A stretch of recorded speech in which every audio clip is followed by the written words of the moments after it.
Hello buddies, welcome to mission mrs TPR. ఈరోజు special కాకరకాయ పచ్చడి. నాకు తెలిసి చాలామంది కాకరకాయ అనేది నచ్చదు, కానీ ఒక్కసారి ఇలా ట్రై చేసి చూడండి, కాకరకాయ కూడా ఇష్టంగా తింటారు. మరి కాకరకాయ పచ్చడి ఎలా చేసుకోవాలో చూసేద్దామా? కొంచెం కరివేపాకు, 2 ఆనియన్స్, 2 టమాటోస్ కట్ చేసుకొని పక్కన పెట్టుకోవాలి.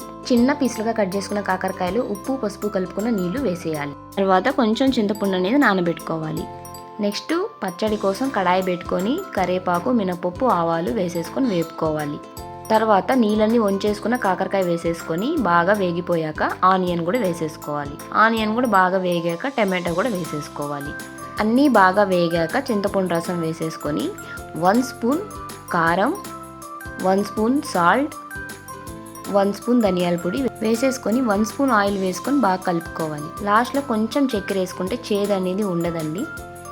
అంతే, ఎంతో టేస్టీ అయిన కాకరకాయ పచ్చడి రెడీ. ప్లీజ్ సబ్స్క్రైబ్ చేసుకోండి.